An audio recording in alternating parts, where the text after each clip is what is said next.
उद्या 15 ऑगस्ट भारताचा स्वातंत्र्य दिन.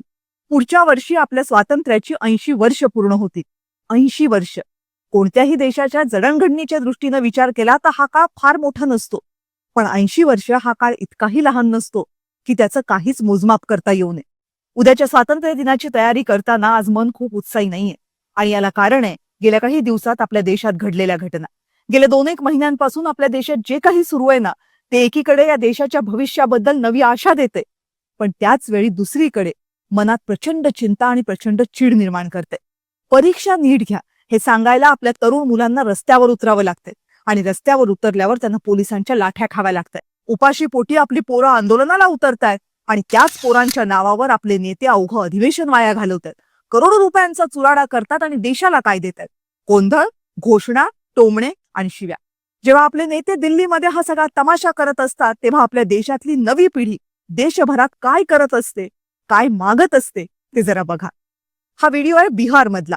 ही पोरं सुसाट धावत सुटलेत आणि त्यांच्या मागे पोलीस धावतात. कुठं चाललीत माहितीये ही मुलं? कलेक्टर ऑफिसमध्ये. कलेक्टरला जाब विचारायला. जाब कसला? तर यांच्या शाळेला जायला रस्ता का देत नाही याचा. ही चिमुरडी बघा, हातात बाटली घेऊन रिपोर्टर सारखी बातमी सांगते. कसली बातमी? हिच्या शाळेच्या रस्त्याची. हिच्या शाळेला जायला रस्ता बांधलाय, पण त्या रस्त्यावर रस्ता कमी आणि खड्डे जास्त आहेत. सरकारला विचारतेय, दिसतायत का बघा जरा खड्डे. रस्त्यात खड्डा किती खड्डे झाले. इकडे कोणी लक्ष पण देत नाही. इकडे थोडं लक्ष द्यायला पाहिजे. आम्हाला शाळेत जायला त्रास होतो. कपडे सारे माखून. राजस्थान मधली ही मुलगी सगळ्या विद्यार्थ्यांसोबत शाळेच्या गेटवर बसलीये. या सगळ्या मुलांनी आपल्या शाळेला लॉक लावून टाकले. लॉक लावतील नाही तर काय करतील? ज्या शाळेमध्ये पुरेसे शिक्षकच नाहीत तिथं शाळा काय कपाळ चालणार आहे? या मुलीनं अधिकाऱ्यांना भर रस्त्यात जाब विचारला. शिक्षक का देत नाही? आम्हाला का शिकवत नाही? शिकणं हा आमचा अधिकार नाहीये का? इनसे हमारी मांगे सेकंड ग्रेड, फर्स्ट ग्रेड और थर्ड ग्रेड L1 L2 सभी के टीचर लगाए, वरना तब तक न तो स्कूल का लॉक खुलेगा, 10 बजे तक कोई नहीं आया तो हम रोड ब्लॉक करेंगे. आता या मुलांबद्दल जर तुम्ही ऐकाल तर तुमच्या डोळ्यात पाणी येईल. मूकबधीर मुलांची शाळा आहे ही मुलं वैतागून आंदोलन करतात. यातल्या अनेक मुलांना शब्दशः आवाजच नाही आणि त्यांची ही तडफड कशासाठी आहे माहितीये? चांगलं जेवण द्या एवढंच सांगण्यासाठी.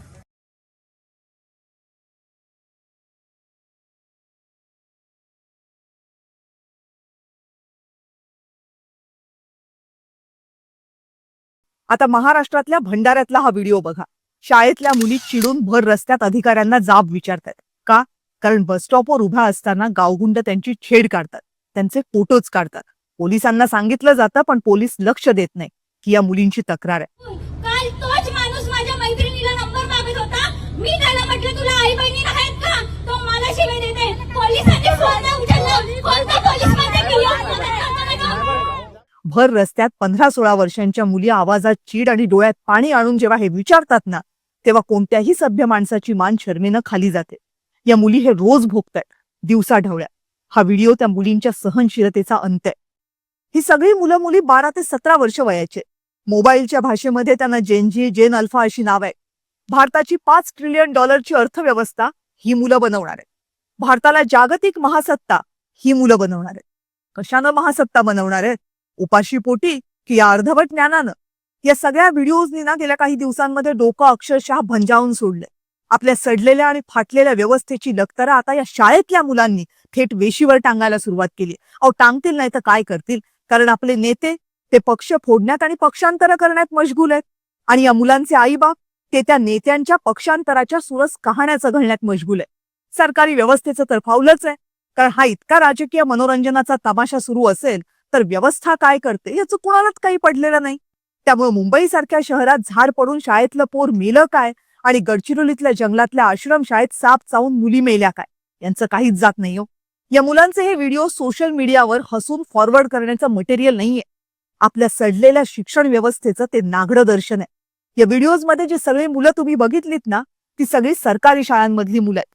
सरकारी शाळा ही खरी तर या मुलांच्या हक्काची शाळा, त्यांच्या आईबापाच्या टॅक्सच्या पैशातून बनलेली शाळा, संविधानामध्ये सांगितलेली समानता प्रत्यक्षात आणणारी शाळा. पण याच शाळा आज या देशातल्या सगळ्यात मोठ्या असमानतेचं प्रतीक बनल्यात. का जात आहेत ही मुलं सरकारी शाळांमध्ये? हौस म्हणून नाही, हक्क म्हणून तर नाहीच नाही. ही मुलं सरकारी शाळेत जातात कारण त्यांच्या आई बापाला खासगी शाळा परवडत नाहीये. आकड्यामध्ये सांगते जरा. आपल्या देशातल्या 69% शाळा या सरकारी शाळा आहेत. या 69% सरकारी शाळांमध्ये 50% विद्यार्थी शिकतात आणि या 50% विद्यार्थ्यांसाठी देशातले 51% शिक्षक काम करतात. अजूनही शिक्षकांच्या लाखावर जागा रिक्त आहेत. या जागा भरल्या तर मग या 50% मुलांना देशातले सगळ्यात जास्त शिक्षक मिळतील. आता खाजगी शाळांचं गणित बघा. 23% शाळा या खाजगी शाळा आहेत. यामध्ये 33% मुलं शिकतात आणि त्यांच्यासाठी 38% शिक्षक काम करतात. ही सगळी सरकारी आकडेवारी आहे. म्हणजे सरकारी शाळांपेक्षा खाजगी शाळांवरचाच भार जास्त आहे. तरीही खाजगी शाळांमधलं शिक्षण घ्यायला पालक खर्च करतात. का? कारण खाजगी शाळा जो दर्जा देतात तो सरकारी शाळांना देता येत नाही अशी ठोस धारणा झाली आहे या देशात. आणि ती धारणा साफ चुकीची आहे असं म्हणता येत नाही. विरोधाभास बघा. सरकारी शाळेतल्या नोकऱ्या मिळवायला लाखो आंदोलनं. सरकारी शाळेची नोकरी मिळवायला उमेदवार जीवतोड अभ्यास करतात. म्हणजे या देशातलं बेस्ट टॅलेंट हे सरकारी शाळेत येतं ना. मग तरीही सरकारी शाळांची अवस्था एवढी वाईट काय? हा प्रश्न सरकार म्हणून नाही, व्यवस्था म्हणून नाही, नागरिक म्हणून विचारायला हवा. काय आहेत ते सरकारी शाळांमधल्या पायाभूत सुविधा? कोंदट अंधाऱ्या वर्गखोल्या, जुनाट बेंचेस, झिजलेले फळे, तुटलेल्या खिडक्या, खड्डे पडलेली पटांगणं, नाकाला रुमाल लावला तरीही आत जाता येणार नाही इतकी घाण शौचालय, चुकून दिसणारी लायब्ररी आणि नशीब असेल तर मिळणारी प्रयोगशाळा. यादी संपणार नाही. मग अशा अवस्थेतलं शिक्षण या मुलांना कसं हवं असं वाटेल? मान्य आहे की आपल्या देशाचा पसारा प्रचंड मोठा आहे आणि एकाच वेळी सगळं परफेक्ट करता येणं शक्य नाहीये. पण आपण हळूहळू तरी पावलं टाकतोय का? नाही. उलट आपण जास्तीत जास्त मुलं खाजगी शाळांमध्ये कशी ढकलता येतील असे जणू प्रयत्न करतोय. सरकारी शाळांमधला प्रवेशाचा टक्का वर्षागणिक घटतोय. पहिलीला प्रवेश घेतलेली किमान 15 मुलं 9वीला पोहोचण्याआधी शाळा सोडतायत. जी शिकतायत त्यांना नोकरीची खात्री नाहीये. बरं, आपले अधिकारी, आपले नेते, सरकार, न्यायालय, मीडिया या सगळ्यांच्या खिचगणतीत सुद्धा हे विषय नाहीये. ही मुलं काय शिकतायत, कुठे शिकतायत, कुठल्या अवस्थेत शिकतायत, त्यांचं पुढे काय होतं, त्यांच्या काय अपेक्षा आहेत याचं कुणालाही काहीही पडलेलं नाहीये. अवघी व्यवस्था इतकी निरुत्साही असताना, आपल्याच धुंदीत मग्न असताना या मुलांच्या हातात मोबाईल आलाय. त्या मोबाईलनं या मुलांना जग दाखवलंय. आपल्याच वयाच्या मुलांना प्रायव्हेट शाळेमध्ये मिळणाऱ्या शिक्षण सुविधा आणि आपल्याला मिळणाऱ्या सुविधा यांची तुलना त्यांच्या मनात सुरू झाली.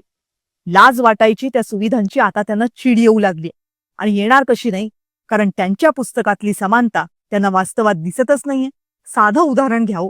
प्रायव्हेट शाळेत शिकणारा मुलगा उत्तम पुस्तकं, उत्तम सुविधा, उत्तम कोचिंग हे सगळं घेऊन या स्पर्धेच्या जगात उतरतो.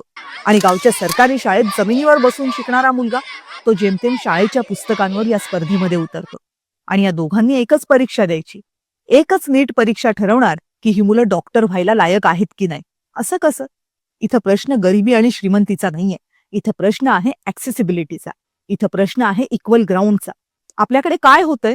धावण्याची एक स्पर्धा ठेवायची.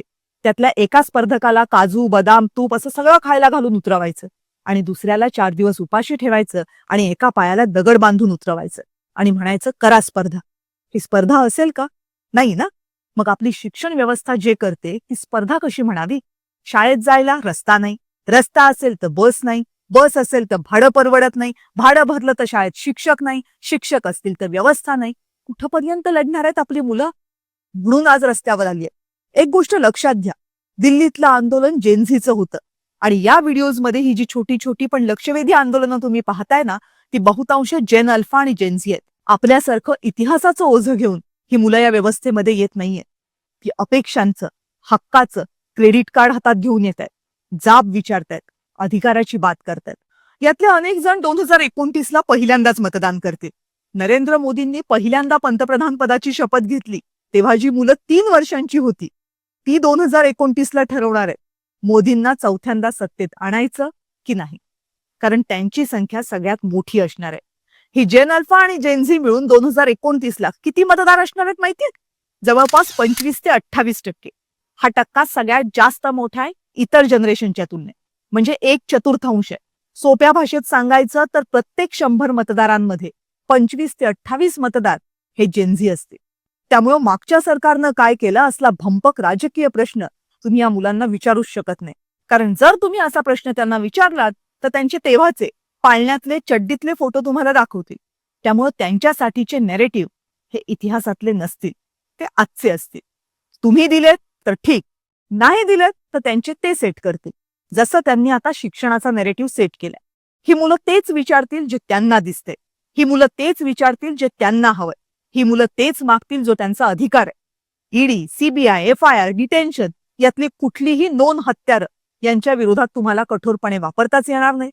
80 वर्षाच्या लोकशाहीची गाथा गाणाऱ्या, समानतेचे दाखले देणाऱ्या आपल्या देशात मुलं जेव्हा चांगलं जेवण आणि स्वच्छ टॉयलेटसाठी रस्त्यावर येतात ना, तेव्हा ती आंधी बनके येतात, एवढं ध्यानात घ्या. शिक्षण आणि पायाभूत सुविधांची गुणवत्ता, सरकारचं उत्तरदायित्व, अकाउंटेबिलिटी हे मुद्दे आता अजेंड्यावर घेतले नाहीत तर ही मुलं ते स्वतः हातात घेतील.